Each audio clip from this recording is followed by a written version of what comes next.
Hello students. So we have completed our two chapters.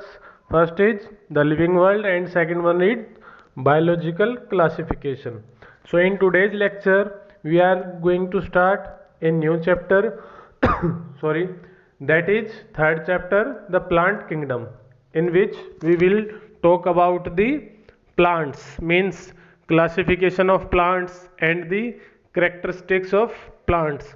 So let's start with the chapter plant kingdom.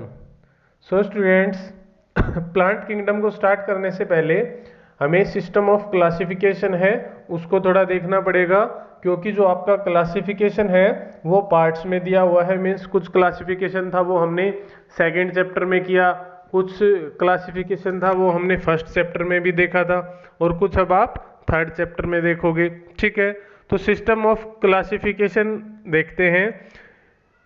इससे पहले हमने क्या देखा था, आपका 5 किंगडम क्लासिफिकेशन. ठीक है, अब ये है सिस्टम ऑफ क्लासिफिकेशन की कैसे हमने उनको क्लासिफाई हम करते हैं.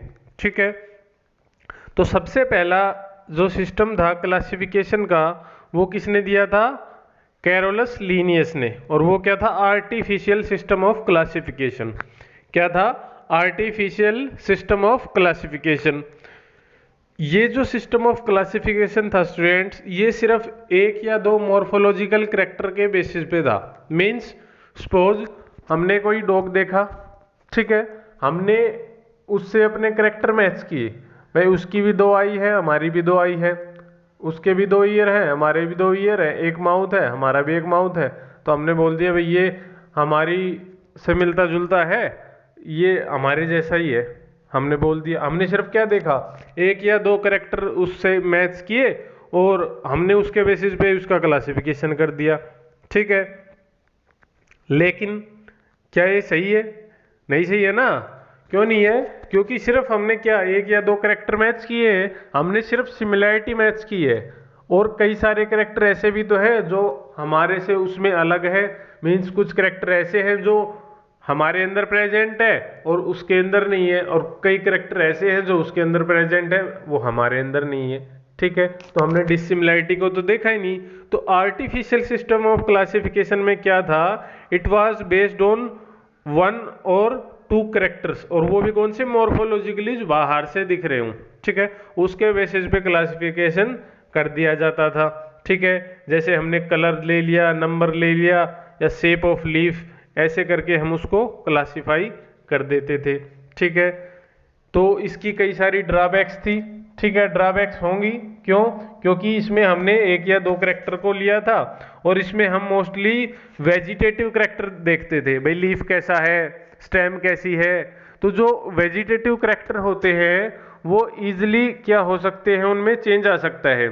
सपोज कोई प्लांट है, अभी वो यहाँ वाटर जहाँ ज़्यादा है वहाँ अवेलेबल है, और वही प्लांट अगर जहाँ वाटर कम अवेलेबल है वहाँ पर ग्रो करेगा तो उसका लीफ का जो साइज है वो कम हो जाएगा, क्योंकि उसको वाटर लॉस से बचाना है उसको. तो अगर हम इस सिस्टम को फॉलो करेंगे तो हम उनको बोल देंगे कि ये दो अलग अलग स्पीसीज है. भाई एक के लीफ है वो छोटे हैं, एक के लीफ बड़े हैं, तो हमने तो उनको अलग अलग कर दिया, लेकिन है तो वो एक ही. सिर्फ आपका कंडीशन के अकॉर्डिंग उन्होंने अपने आप को मॉडिफाई कर लिया, लेकिन उनका जेनेटिक मेकअप तो सेम है, अंदर से तो वो एक जैसे ही है. तो ये जो सिस्टम ऑफ क्लासिफिकेशन था ये वेजिटेटिव करैक्टर को वेटेज देता था. ठीक है, जो कि इजिली इन्फ्लुएंस हो जाते हैं एनवायरमेंटल कंडीशन से. ठीक है, फिर ये जो आपका इवोल्यूशनरी हिस्ट्री है वो नहीं बताता था. मीन्स रिलेशनशिप है वो एस्टेब्लिश नहीं कर पाता था. भाई सिर्फ अगर हम दो ऑर्गेनिज्म को कंपेयर कर रहे हैं तो उनके बीच में, उनके एंसेस्टर के बीच में क्या रिलेशन था, या उन दोनों के बीच में क्या रिलेशनशिप है, तो वो एस्टेब्लिश नहीं कर पाता था आपका आर्टिफिशियल सिस्टम ऑफ क्लासिफिकेशन. तो ये थी उसकी कुछ ड्रॉबैक्स. तो ये फेल हो गया था आपका artificial system of classification, and it was given by Carolus Linnaeus. ठीक है, उसके बाद आया आपका नेचुरल सिस्टम ऑफ क्लासिफिकेशन. ठीक है, natural system of classification was given by Bentham and Hooker. दो साइंटिस्ट थे आपके, बेंथम एंड हुकर, उन्होंने नेचुरल सिस्टम ऑफ क्लासिफिकेशन को दिया था. और जिस बुक के अंदर उन्होंने पब्लिश किया था नेचुरल सिस्टम ऑफ क्लासिफिकेशन को, उस बुक का नाम याद रखना, जेनेरा प्लैंटेरम। कई बार पूछा जाता है। तो आपका जो नेचुरल सिस्टम ऑफ क्लासिफिकेशन था वो किस बुक के अंडर पब्लिश हुआ था? जेनेरा प्लैंटेरम। ठीक है, अब ये किसके ऊपर बेस्ड था? आपका नेचुरल सिस्टम ऑफ क्लासिफिकेशन के अंदर हम ऑलमोस्ट सारे कैरेक्टर्स देखते थे। ठीक है, कि जितने भी ऑलमोस्ट कैरेक्टर हैं हम उन सबको स्टडी करते थे। भाई अगर हम दो ऑर्गेनिज्म को कंपेयर कर रहे हैं तो उनके अंदर कितने कैरेक्टर सिमिलर हैं और कितनी उनके अंदर डिसिमिलैरिटी है। ठीक है, तो वो सारा हम स्टडी किसके अंदर करते थे? Natural system of classification. So it was based on comparable study of number of characters, means इसमें हम बहुत सारे जितने भी ऑलमोस्ट पॉसिबल कैरेक्टर होते थे वो स्टडी करते थे। It aim to link natural similarity and dissimilarity and hence natural relationship among the organisms. मीन्स इसमें क्या होता था, हम उन दोनों के अंदर जितनी भी सिमिलैरिटी है और डिसिमिलैरिटी है दोनों को कंपेयर करते थे और दोनों के बीच में फिर एक रिलेशनशिप एस्टेब्लिश करते थे कि इन दोनों के बीच में क्या रिलेशनशिप है। ठीक है, तो जो आपका नेचुरल सिस्टम ऑफ क्लासिफिकेशन था उसमें हम क्या क्या आपका जो कैरेक्टर्स थे, कौन कौन से कैरेक्टर हैं उनको स्टडी करते थे। मॉर्फोलॉजी मीन्स कि उनकी आउटर अपीयरेंस कैसी है। सपोज हम प्लांट की बात करें तो लीफ का कलर क्या है, हाइट कितनी है प्लांट की, ठीक है, स्टेम कैसी है, वो सब आउटर फ्लोर है, फ्लोर के अंदर एंड्रोसियम कितने हैं, गाइनोसियम कितने हैं, पेटल्स का कलर क्या है, सेपल्स का कलर क्या है, वो सब हम मीन्स बाहर से जो हमें दिख जाए वो सारे कैरेक्टर स्टडी करते थे। फिर एनाटॉमी स्टडी करते थे कि रूट के एनाटॉमी कैसी है, लीफ के अंदर क्या क्या प्रेजेंट है, स्टेम के अंदर क्या प्रेजेंट है, उनके अंदर वेस्कुलर सिस्टम कैसा है, मीन्स पूरा उसका एनाटॉमिकल स्ट्रक्चर हम स्टडी करते थे। ठीक है, फिर उसकी साइटोलॉजी की सेल है वो कैसी है, प्रोकैरियोटिक है, यूकैरियोटिक है। यूकैरियोटिक है तो उसके अंदर कौन कौन से ऑर्गेनेली प्रेजेंट है, ठीक है, उसकी सेल वॉल कैसी है, सारा हम सेल के बेसिस पे भी उसको डिस्कस करते थे। फिजियोलॉजी उसकी कि उसके अंदर जो फंक्शनिंग है, जो डिफरेंट ऑर्गन्स हैं वो कैसे फंक्शन कर रहे हैं, ठीक है, कैसे उसके अंदर रेस्पिरेशन हो रहा है, एक्सक्रीशन हो रहा है, ट्रांसपोर्ट कैसे हो रहा है, वो सब हम किसके अंडर स्टडी करते थे? फिजियोलॉजी में। ठीक है, क्लियर है। उसकी ओंटोजेनी को स्टडी करते थे, उसके अंदर कैसे रिप्रोडक्शन हो रहा है, भाई सेक्सुअल है या एसेक्सुअल है। इफ एसेक्सुअल रिप्रोडक्शन तो उसमें कौन सा टाइप है, सेक्सुअल है तो वो आइसोगैमस है, एनाइसोगैमस है या ओगैमस है। ठीक है, साइटोकेमिस्ट्री मीन्स आपके जो सेल है उसके अंदर कौन कौन से केमिकल्स प्रेजेंट है। ठीक है भाई, क्रोमोजोम्स है तो क्रोमोजोम्स की मोलिकुलर स्टडी वो सब हम इसमें देखते थे। बायोकेमिस्ट्री जितने भी बायोलॉजिकल आपके प्रोटीन, एंजाइम, कार्बोहाइड्रेट, हॉर्मोन्स, इनका केमिकल बेस क्या है वो सब हम इसके अंदर स्टडी करते थे। तो मीन्स जो नेचुरल सिस्टम ऑफ क्लासिफिकेशन था ये इसमें ऑलमोस्ट सारे कैरेक्टर्स को हम स्टडी करते थे। ठीक है, लेकिन इसकी भी कुछ ड्रॉबैक्स थी। इसकी ड्रॉबैक्स ये थी कि ये इवोल्यूशनरी हिस्ट्री के बारे में कोई आइडिया नहीं देता था। इवोल्यूशनरी हिस्ट्री मीन्स कौन ऑर्गेनिज्म किसके बाद आया, मीन्स किसका इवोल्यूशन पहले हुआ, किसका इवोल्यूशन बाद में हुआ और किसके बाद किसका इवोल्यूशन हुआ। तो वो जो इवोल्यूशनरी हिस्ट्री है, एंसेस्टर के बारे में बताना, वो ये सिस्टम नहीं बताता था। तो ठीक है, तो उसी से जो आपका जिम्नोस्पर्म थे उनको किस किस के बीच में रख दिया, डाइकोट और मोनोकोट के बीच में, जबकि डाइकोट और मोनोकोट दोनों है एंजियोस्पर्म और जो आपका जिम्नोस्पर्म है वो अलग से है। ठीक है, लेकिन इस सिस्टम ऑफ क्लासिफिकेशन में एंजियोस्पर्म के बीच में ही जिम्नोस्पर्म को रखा हुआ था। क्यों? क्योंकि इस सिस्टम में ये नहीं पता था कि जिम्नोस्पर्म कब आया और ये दोनों कब आए, मीन्स इवोल्यूशनरी हिस्ट्री का नहीं पता था, इसलिए जिम्नोस्पर्म को मोनोकोट और डाइकोट के बीच में रख दिया। ठीक है, जो आपका एंजियोस्पर्म की दो क्लास है। क्लियर है? तो ये कुछ इसकी ड्रॉबैक्स थी। फिर उसके बाद आया था आपका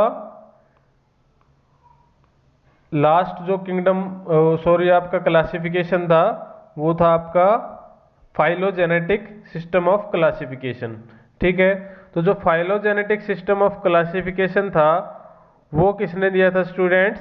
एंगलर एंड प्रेंटल ने। ठीक है, किसने दिया था? एंगलर और प्रेंटल ने। ठीक है, वो शायद ऐड नहीं हुई पीपीटी, वो मैं आपको दिखा देता हूँ। वो जो सिस्टम ऑफ क्लासिफिकेशन था वो था आपका एंगलर और प्रेंटल ने दिया था। उसमें क्या था आपका एंगलर और प्रेंटल वाले में, उसमें जो आपका मिसिंग था मींस इवोल्यूशनरी हिस्ट्री, उसको ऐड कर दिया गया था। ठीक है, फाइलोजेनेटिक जो सिस्टम ऑफ क्लासिफिकेशन था उसमें आपका इवोल्यूशनरी हिस्ट्री था, उसके बारे में भी बताया जाता था, मींस कि कौन सा ऑर्गेनिज्म है वो किसके बाद आया। ठीक है, this system is based on evolutionary history of organism. It reflects the true relationship among organism. ठीक है, ये एक जो ट्रू रिलेशनशिप होती है दोनों ऑर्गेनिज्म के बीच में, उनकी इवोल्यूशनरी हिस्ट्री के बेसिस पे वो एस्टेब्लिश करता था। ठीक है, क्लियर है? ये बताता था कि ऑर्गेनिज्म है वो सेम एंसेस्टर से बिलोंग करता है या नहीं करता है, मीन्स इनके पूर्वज सेम थे या नहीं थे, वो सारी history phylogenetic system of classification बताता था। ठीक है, क्लियर है? और फिर कभी अगर इन केस फॉसिल्स अवेलेबल ना हो, मीन्स स्टडी के लिए फॉसिल्स अवेलेबल ना हो, तो इसके अंदर कुछ और ब्रांचेज होती हैं, उनकी हेल्प से स्टडी की जाती है, जैसे साइटोटैक्सोनॉमी, कीमोटैक्सोनॉमी और न्यूमेरिकल टैक्सोनॉमी। देखते हैं ये क्या है। तो जो साइटोटैक्सोनॉमी है इसमें किसकी स्टडी की जाती है? आपके साइटोलॉजिकल स्टडी। साइटो क्या होता है? सेल। ठीक है, तो इसमें जैसे क्रोमोसोम नंबर कितने हैं, क्रोमोसोम की स्ट्रक्चर क्या है, उनके अंदर मियोसिस कैसी हो रही है। ठीक है, वो सारी चीजें साइटोटैक्सोनॉमी के अंडर आती हैं।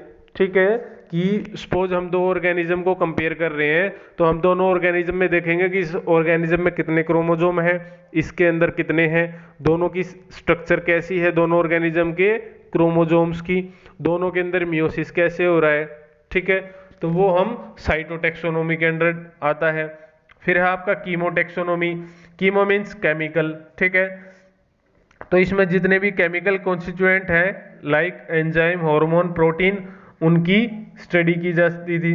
ठीक है, उनके कैरेक्टर्स को स्टडी किया जाता था। फिर है आपका numerical taxonomy. Numerical mean something related to number. इसमें हम क्या करते थे, दो ऑर्गेनिज्म के जितने भी टोटल कैरेक्टर है उनको क्या कर लेते थे, उनको असेसमेंट किया जाता था, मीन्स उनको कोड दिया जाता था, नंबर और कोड। फिर दोनों का डाटा है वो कंप्यूटर में फीड कर दिया जाता था। ठीक है, ये सारा जो न्यूमेरिकल टैक्सोनॉमी है ये कंप्यूटर बेस्ड होती है। इसमें डाटा को एनालाइज किया जाता है, मीन्स हमने जितने भी कैरेक्टर पॉसिबल थे जो हमें ऑब्जर्वेबल थे हमने सारे डाल दिए कंप्यूटर के अंदर। फिर कंप्यूटर दोनों को एनालाइज करेगा और बताएगा कि इन दोनों स्पीशीज के बीच में कितना परसेंटेज ऑफ सिमिलरिटी है। ठीक है, मीन्स सपोज हमने 500 कैरेक्टर डाल दिए। ठीक है, तो 500 कैरेक्टर में से कितने इन दोनों में मैच हो रहे हैं, कितने मैच नहीं हो रहे, वो होता है आपका न्यूमेरिकल टैक्सोनॉमी। मीन्स कितने नंबर ऑफ जो आपका कैरेक्टर है वो मैचिंग है और कितने डिसिमिलर है। ठीक है, तो वो सब होता था आपके न्यूमेरिकल टैक्सोनॉमी के ऊपर। और जो आपका फाइलोजेनेटिक क्लासिफिकेशन था, ये जो आपका नेचुरल सिस्टम ऑफ क्लासिफिकेशन था ना, उसमें जो हम कैरेक्टर स्टडी करते थे, फाइलोजेनी सॉरी आपका मॉर्फोलॉजी, एनाटॉमी, फिजियोलॉजी, साइटोकेमिस्ट्री वगैरह, वो तो सारे स्टडी होते ही हैं इसमें। ठीक है, प्लस इसमें हम इवोल्यूशनरी हिस्ट्री को भी स्टडी करते हैं, इसलिए ये सबसे बेस्ट सिस्टम ऑफ क्लासिफिकेशन है, बेस्ट एक्सेप्टेड है। क्लासिफिकेशन के लिए हम सबसे जो मोस्टली जो आपका एक्सेप्टेड सिस्टम ऑफ क्लासिफिकेशन है वो है आपका फाइलोजेनेटिक सिस्टम ऑफ क्लासिफिकेशन। ठीक है, क्लियर है? तो ये थे आपके सिस्टम ऑफ क्लासिफिकेशन। फिर चलते हैं वापस से जहाँ जो हमारा मेन टॉपिक है कि हमें क्या स्टडी करना है इसमें, प्लांट किंगडम। ठीक है, तो प्लांट किंगडम, सबसे पहले हम प्लांट्स की ही बात करें तो प्लांट्स क्या होते हैं स्टूडेंट्स? अगर आपसे कोई पूछे व्हाट इज प्लांट, तो आप क्या बोलोगे कि प्लांट क्या है? प्लांट ऐसे ऑर्गेनिज्म है जो ऑटोट्रोफिक है। ठीक है, mostly green in colour, means जो आपके प्लांट्स होते हैं वो ऑटोट्रोफिक होते हैं, मीन्स उनके अंदर क्लोरोफिल प्रेजेंट होगा और फोटोसिंथेसिस करेंगे, अपना जो फूड है वो खुद सिंथेसाइज करेंगे। उनकी सेल वॉल जो होती है वो मोस्टली जो प्लांट होंगे आपके वो किसकी बनी होगी, सेलुलोज और पेक्टिन की। मेन जो कंपोनेंट होता है सेल वॉल का वो क्या होता है आपका, सेलुलोज। ठीक है, क्लियर है। और अगर बात करें तो मोस्टली आपके जो प्लांट है वो कैसे हैं, मल्टी सेलुलर है और जितने भी है सारे यूकैरियोटिक है। ठीक है, तो मोस्टली आपके मल्टी सेलुलर होंगे एक्सेप्ट यूनिसेलुलर एल्गी। एक एल्गी है वो आपका यूनिसेलुलर है, उसको छोड़ के जितने भी प्लांट्स है वो सारे मल्टी सेलुलर है। ठीक है, फिर हम क्लासिफिकेशन पे बात करते हैं। प्लांट्स का क्लासिफिकेशन कैसे किया है हमने, तो हमने प्लांट्स को दो कैटेगरी में डिवाइड कर दिया, क्रिप्टोगैम और फेनरोगैम। क्रिप्टोगैम वो हैं जिनके अंदर सीड नहीं बनते और जो रिप्रोडक्टिव ऑर्गन होते हैं वो हिडन होते हैं, छुपे हुए होते हैं मीन्स। ठीक है, वो हमें इजिली दिखाई नहीं देंगे। जबकि फेनरोगैम्स वो हैं जिनके अंदर सीड बनेंगे और जो आपका रिप्रोडक्टिव ऑर्गन्स है वो एक्सपोज्ड होते हैं बाहर की तरफ, मीन्स हमें बाहर से दिख जाएगा कि ये इसका मेल रिप्रोडक्टिव पार्ट है, ये इसका फीमेल रिप्रोडक्टिव पार्ट है। ठीक है, क्लियर है। तो क्रिप्टोगैम्स जिनके अंदर मेल रिप्रोडक्टिव पार्ट्स हिडन हो, ठीक है, उसमें कौन कौन आते हैं आपका, थैलोफाइटा। थैलोफाइटा में कौन, एल्गी। ठीक है, ये फंजाई आपका प्लांट सिस्टम में नहीं इंक्लूड होगा। ठीक है, यहाँ इसको स्किप कर देना। इसमें हो गया आपका क्रिप्टोगैम में Thallophyta means algae, bryophyta, pteridophyta means तीन हो गए, थैलोफाइटा, ब्रायोफाइटा और टेरिडोफाइटा। ठीक है, फिर फेनरोगैम्स जिनके अंदर सीड बनते हैं उनको हमने जिम्नोस्पर्म और एंजियोस्पर्म दो कैटेगरी में डिवाइड कर दिया। फिर अगर हम बात करें आपका एंजियोस्पर्म की तो इसकी भी दो कैटेगरी है, आपका डाइकोटिलिडोन और मोनोकोटिलिडोन। ठीक है, क्लियर है, वो सब हम आगे डिटेल में स्टडी करेंगे। तो सबसे पहले जो हम स्टार्ट करने वाले हैं वो है आपका थैलोफाइटा मीन्स एल्गी। सो एल्गी को स्टार्ट करते हैं। ठीक है, क्लियर है। तो थैलोफाइटा जो है आपका एल्गी जो है स्टूडेंट्स वो मोस्टली ग्रीन इन कलर होती है। ये जितनी भी पिक्चर आप देख रहे हो वो क्या है, आपके एल्गी है। ठीक है, आपने देखा भी होगा कई वाटर बॉडीज में, सपोज आप किसी तालाब वगैरह में, लेक वगैरह में जाते हो तो आपने देखा होगा कि ग्रीन ग्रीन कलर का आपको कुछ दिखाई देता है, आप उसको काई बोलते हो या क्या बोलते हो। ठीक है, तो वो एक्चुअल में क्या होता है, आपका एल्गी होती है। ठीक है, और वो स्लिपरी भी होती है। आपने देखा होगा कि अगर हम उस पर पैर रख देते हैं तो कई बार हमारा जो पैर है वो स्लिप हो जाता है। ठीक है, जोड़ वगैरह पे भी आप जाते हो या वहां पर भी मीन्स ये ग्रो करती है। ठीक है, तो ये स्लिपरी क्यों होती है, क्योंकि जो एल्गी होती है इसकी जो सेल वॉल होती है उसमें दो लेयर प्रेजेंट होती है। आउटर लेयर जो है वो पेक्टिन से बनती है और इनर लेयर है वो सेलुलोज से बनती है। तो पेक्टिन जो लेयर है उसके बाहर म्यूसिलेज की कवरिंग होती है, मीन्स म्यूकस। और म्यूकस क्या होता है, स्लाइमी, स्लिम होता है, चिकना होता है। तो जो आपका पेक्टिन की जो सेल वॉल है वो धीरे धीरे डिजोल्व होती रहती है। ठीक है, मीन्स वो डिग्रेड होती रहती है धीरे धीरे वाटर के अंदर, जिससे जो आपका म्यूसिलेज और जो डिग्रेडेड पेक्टिन है उससे एक स्लाइमी लेयर बन जाती है जो एल्गी को क्या बनाती है, स्लाइमी, जिसपे हम तमाम क्या कर सकते हैं, फिसल सकते हैं उस पर। ठीक है, स्लिपरी होती है। क्लियर है। अब बात करें एल्गी की कि एल्गी है क्या, तो एल्गी आर हैप्लॉइड मीन्स उनके पास सिंगल सेट ऑफ क्रोमोजोम्स है, वो हैप्लॉइड है। क्रोमोजोम का एक ही सेट प्रेजेंट होता है एल्गी के पास। गैमेटोफाइटिक है, उनकी जो मेन जो लाइफ साइकिल है वो गैमेटोफाइटिक होगी। ठीक है, फिर है क्रिप्टोगैमिक, बात कर चुके हैं, इनके अंदर जो रिप्रोडक्टिव ऑर्गन होंगे वो हिडन होंगे। नॉन वेस्कुलर, इनके अंदर वेस्कुलर सिस्टम है वो एब्सेंट है, मीन्स ट्रैकेड वेसल्स जो हमने 10th में बात की थी, ट्रांसपोर्ट सिस्टम में जो जाइलम फ्लोएम था वो सब इनके अंदर एब्सेंट है। ठीक है, एक्वेटिक होती हैं मोस्टली जो आपकी एल्गी होंगी वो क्या होंगी, एक्वेटिक होंगी। ठीक है, कुछ जो एल्गी है वो आपका टेरेस्ट्रियल भी हो सकती है या किसी के साथ सिम्बायोटिक एसोसिएशन में भी मिल सकती है, जैसे लाइकेन में फंजाई के साथ एसोसिएशन में रहती है। यूकैरियोटिक है, जितनी भी एल्गी होंगी सारी यूकैरियोटिक होंगी ऑटोट्रोफिक होंगी मीन्स फोटोसिंथेसिस करेंगी, अपना फूड खुद बनाएंगी। क्लोरोफाइलस, सभी के अंदर क्या प्रेजेंट होगा, क्लोरोफिल प्रेजेंट होगा। ठीक है, तो एल्गी क्या है, algae are haploid, gametophytic, cryptogamic, non vascular, eukaryotic, autotrophic, chlorophyllous plants. ठीक है, फिर बात करें तो एल्गी जो होती है वो ऑक्सीजन को प्रोड्यूस करती है बहुत ज़्यादा अमाउंट में। ठीक है, जो पूरे वर्ल्ड की आधे से ज़्यादा जो ऑक्सीजन प्रोड्यूस करता है वो कौन करता है, एल्गी। ठीक है, और जो प्राइमरी प्रोड्यूसर होते हैं, जो सबसे पहले फूड सिंथेसाइज करते हैं, जिसके ऊपर सारे जो आपके हेट्रोट्रोफिक ऑर्गेनिज्म है वो डिपेंड करते हैं, तो प्राइमरी प्रोड्यूसर कौन है आपका, एल्गी। ठीक है, और ओशियंस के अंदर जो समुंदर होते हैं उनके अंदर तो ये चीफ प्रोड्यूसर है, सबसे ज्यादा प्रोड्यूसर कौन है आपका, एल्गी। ठीक है, marine algae are chief producer, marine means जो सी में जो एल्गी आपको मिलेगी। फिर अगर हम बॉडी की बात करें तो जो आपका एल्गी है उसकी बॉडी एक आपका रूट, स्टेम और लीफ में डिफ्रेंशिएटेड नहीं होती। आपको ये नहीं पता लगेगा कि ये इसका रूट है, ये इसकी स्टेम है, ये इसकी लीफ है। मीन्स जो थैलस है एल्गी का, it is not differentiated into root, stem and leaf. ठीक है, और थैलस वर्ड ही इसलिए यूज किया जाता है, इनको थैलोफाइटा इसीलिए बोलते हैं कि इनकी जो बॉडी है वो रूट, स्टेम और लीफ में डिफ्रेंशिएटेड नहीं होती। लेकिन जो हायर एल्गी है कुछ आपकी, उनके अंदर रूट, स्टेम और लीफ जैसी स्ट्रक्चर्स दिखाई देती हैं, लेकिन वो एक्चुअल में रूट, स्टेम और लीफ नहीं होती। ठीक है, जैसे जो आपका लीफ लाइक स्ट्रक्चर होगी उसको हम फ्रोंड बोल देंगे, जो स्टेम लाइक स्ट्रक्चर है वो स्टाइप, और जो आपका रूट लाइक स्ट्रक्चर होगी जो उसको सरफेस पे होल्ड करने में हेल्प करेगी उसको हम होल्ड फास्ट बोल देंगे। ठीक है, वो हम आगे हम देखेंगे जब डिटेल में एक एक एल्गी को स्टडी करेंगे। ठीक है, क्लियर है। तो जो प्लांट बॉडी है वो थैलस है, मीन रूट, स्टेम और लीफ में डिफरेंशिएटेड नहीं होती, और हैप्लॉइड है, ये हम बात कर चुके। जो सेक्स ऑर्गन है वो यूनिसेल्ड है। ठीक है, जो सेक्स ऑर्गन होंगे वो यूनिसेल्ड होंगे, मीन्स एक ही सेल से बने होंगे। लेकिन कारा जो एल्गी है वो एक्सेप्शनल केस है, उसके अंदर जो आपका सेक्स ऑर्गन होते हैं वो मल्टी सेल्ड होते हैं। ठीक है, क्लियर है।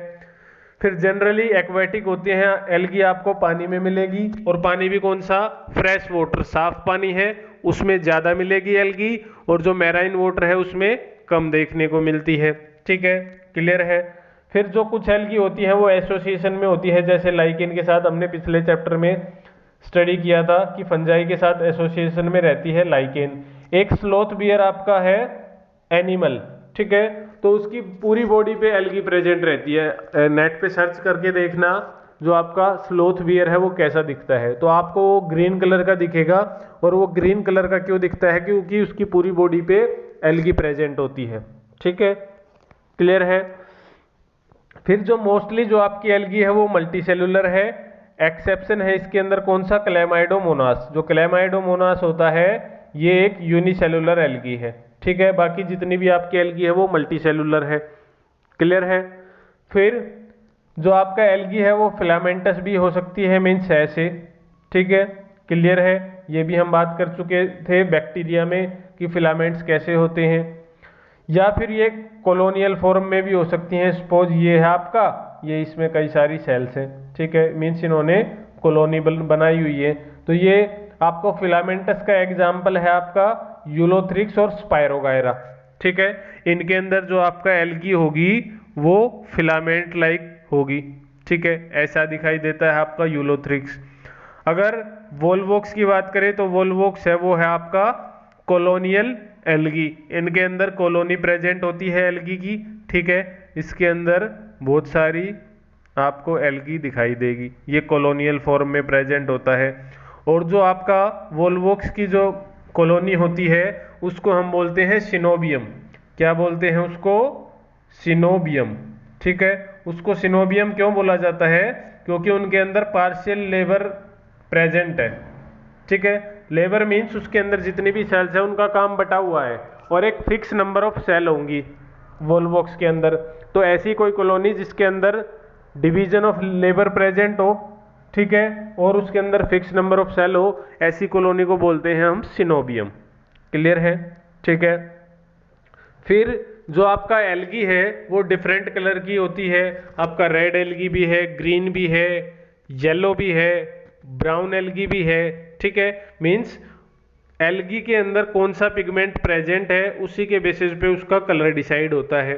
ठीक है, और इसका जो क्लासिफिकेशन है एल्गी का वो किसके बेस पे होता है, आपका उनके अंदर कौन सा पिगमेंट प्रेजेंट है। फिर अगर हम साइज की बात करें एल्गी के, तो एल्गी का साइज है वो माइक्रोस्कोपिक भी होता है। ठीक है, मीन्स एल्गी है वो आपको इतनी छोटी भी दिखाई देगी कि सिर्फ आपको उसको माइक्रोस्कोप से ही देख सकते हो। ठीक है, जैसे आपका सबसे जो स्मॉलेस्ट एल्गी है वो है माइक्रोसिस्टिस। क्या है, माइक्रोसिस्टिस, ये आपका माइक्रोस्कोपिक एल्गी है। ठीक है, फिर कुछ एल्गी ऐसी हैं आपकी वो 100 मीटर की भी हो सकती हैं। 100 मीटर आप आइडिया लगा सकते हो कितनी बड़ी एल्गी होगी। ठीक है, 100 मीटर की ये आपको ब्राउन एल्गी मिलेंगी मोस्टली। ठीक है, और इसमें आप देख रहे हो ग्रीन कलर की भी है आपकी कि कितनी लॉन्ग है ये एल्गी है। ठीक है, और जो आपका रोडोफाइटा है, रोडोफाइसी जो क्लास है ब्राउन एल्गी की, उसके अंदर आपको 100 मीटर की या उससे भी लंबी हाइट की एल्गी मिल जाएंगी। और क्या होता है स्टूडेंट्स, जो ये जाइंट एल्गी होती है समुद्र के अंदर, इनको हम बोलते हैं सी कैल्प। क्या बोलते हैं, सी कैल्प। कैल्प होता है दैत्य। ठीक है, मीन्स इनको हम समुद्री दैत्य भी बोलते हैं। कैल्प क्यों बोलते हैं, क्योंकि क्या होता है, सपोज कोई जहाज जा रहा है समुद्र के अंदर से, सी के अंदर से, तो बोट के अंदर क्या होता है, रोटेटर होता है जिससे घूमते हैं और आपका जो बोट है वो चलती रहती है। तो क्या होता है उस रोटेटर में कई बार जो ये आपका एल्गी है वो फंस जाती है, जिससे रोटेटर घूमना बंद कर देगा और जहाज है वो नहीं चलेगी, और कई बार जहाज पलट भी जाती है इन एल्गी के कारण। ठीक है, तो इसलिए इनको हम सी कैल्प बोलते हैं। तो जो आपका नेविगेटर होता है या नेविगेशन सिस्टम होता है बोट के अंदर, जहाज के अंदर, तो वो पता लगा लेता है कि कहाँ पर एल्गी है। ठीक है, कहाँ पर जो आपका सी कैल्प है वो प्रेजेंट है, तो उससे बच के निकलते हैं ताकि आपका जो जहाज है उसके रोटेटर में ये फंस ना जाए। ठीक है, तो जो आपका साइज है एल्गी का वो बिल्कुल स्मॉल भी हो सकता है और वो 100 मीटर की भी हो सकती है। जैसे जो आपका लॉन्गेस्ट जो है या लार्जेस्ट जो एल्गी है वो है मैक्रोसिस्टिस। ठीक है, मैक्रोसिस्टिस, स्मॉलेस्ट माइक्रोसिस्टिस और लार्जेस्ट मैक्रोसिस्टिस। ठीक है, क्लियर है। फिर हम बात कर रहे थे, ये आप देख सकते हो ये आपकी कॉलोनियल एल्गी है। ठीक है, ये भी आपकी वोल्वोक्स है, कॉलोनियल एल्गी। फिर अगर हम बात करें तो आपका कौन कौन से पिगमेंट प्रेजेंट होते हैं एल्गी के अंदर। ठीक है, तो एल्गी के अंदर है क्लोरोफिल। क्लोरोफिल में भी कौन सा है, chlorophyll A, B, C, D, ई, ये सारे क्लोरोफिल के टाइप है। ठीक है, chlorophyll A, B, C, D, ई। ठीक है, तो जो क्लोरोफिल ए है वो सभी एल्गी में देखने को मिलेगा आपको, चाहे वो ग्रीन एल्गी हो, रेड एल्गी हो, ब्राउन एल्गी हो, येलो एल्गी हो, सभी जो एल्गी है उनके अंदर आपको क्लोरोफिल ए देखने को मिलेगा। ठीक है, फिर जैसे आपका ग्रीन एल्गी है उसके अंदर क्लोरोफिल ए और बी होता है। फिर आपका ब्राउन एल्गी है तो क्लोरोफिल ए और सी होगा। आपका रेड एल्गी है तो उसके अंदर क्लोरोफिल ए और डी होता है। जेंथोफाइसी एक क्लास होती है उसके अंदर क्लोरोफिल ए और ई होता है। ठीक है, तो मीन्स जो क्लोरोफिल ए है वो यूनिवर्सल है, वो सभी एल्गी में प्रेजेंट होगा। ठीक है, क्लियर है। फिर कैरिटोनोइड्स होते हैं आपके, अल्फा कैरिटोनोइड, बीटा कैरिटोनोइड। ठीक है, जेंथोफिल्स, फ्यूकोजेंथीन, फाइकोजेंथीन, ये सारे जो पिगमेंट्स है वो डिफरेंट डिफरेंट एल्गी में प्रेजेंट है। जो आपका बीटा कैरोटीन होता है वो सभी एल्गी में प्रेजेंट होता है। ठीक है, जो बीटा कैरोटीन है वो सभी एल्गी में प्रेजेंट होगा। ठीक है, क्लियर है। फिर है आपका फाइकोबिलिन्स। फाइकोबिलिन्स में मीन्स क्या है आपका, जब आप साइनोबैक्टीरिया पढ़ रहे थे तो वहां पे आपने सी फाइकोसाइनिन स्टडी किया था जो ब्लू कलर दे रहा था ब्लू ग्रीन एल्गी को। तो ऐसे ही यहाँ है, यहाँ पर क्या होगा, सी फाइकोसाइनिन होगा। ठीक है, सी फाइको इरिथ्रीन, आर फाइको इरिथ्रीन होगा, इरिथ्रीन। ये आप ब्लू कलर देता है, आर फाइक्रोइरिथ्रिन है वो ग्रीन कलर देता है, ठीक, sorry red colour, R for red, ये आपको रेड कलर, तो रेड एल्गी के अंदर आपको क्या मिलेगा, आर फाइक्रोइरिथ्रिन मिलेगा।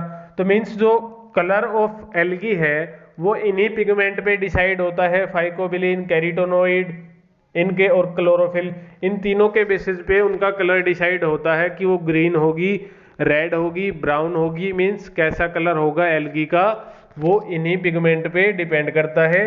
और जो क्लासिफिकेशन है एल्गी का वो हमने इन्हीं पिगमेंट के बेसिस पे किया हुआ है, ठीक है। फिर अगर रिजर्व फूड मटेरियल की बात करें तो जो आपका एल्गी है उसमें स्टार्च और ऑयल की फॉर्म में आपका जो फूड है वो स्टोर होता है, ठीक है, क्लियर है। और एक इनमें एक स्पेशल स्ट्रक्चर होती है पायरिनोइड। पायरिनोइड क्या है, सपोज ये है आपका प्रोटीन और इसके चारों तरफ स्टार्च की कवरिंग होगी, ठीक है, सेंटर में प्रोटीन और चारों तरफ स्टार्च, इसको हम बोलते हैं पायरिनोइड, ठीक है। एक नंबर में बहुत बार पूछा जाता है, ये है आपका पायरिनोइड। इस फॉर्म में आपका जो फूड है वो स्टोर होता है। कई जो एल्गी है उनके अंदर एल्कोहल की फॉर्म में भी, मैनिटोल के फॉर्म में जो फूड है वो स्टार होता है, किसी में अलग टाइप की स्टार्च है, लेमिनेरियन स्टार्च है, उसमें फूड स्टोर होगा, ठीक है, क्लियर है। तो ये थे आपके रिजर्व फूड मटेरियल। फिर अगर हम बात करें एल्गी के अंदर रिप्रोडक्शन की, कि एल्गी के अंदर रिप्रोडक्शन कैसे होगा, तो रिप्रोडक्शन एसेक्सुअल भी होता है और सेक्सुअल रिप्रोडक्शन भी होता है। तो एसेक्सुअल रिप्रोडक्शन आपको पता है कब होगा, जब कंडीशंस फेवरेबल होंगी तो सेक्सुअल रिप्रोडक्शन होगा, और अनफेवरेबल होगी तो सेक्सुअल होगा, ठीक है। और मोस्टली जो आपका एसेक्सुअल रिप्रोडक्शन होता है एल्गी के अंदर वो फ्रेगमेंटेशन से होता है। सपोज ये कोई आपका एल्गी है, ये फ्रेगमेंट में टूट गई तो ये एक नई एल्गी बन जाएगी, ये एक, ये एक, ये एक, means each fragment will generate into a new algae, ठीक है।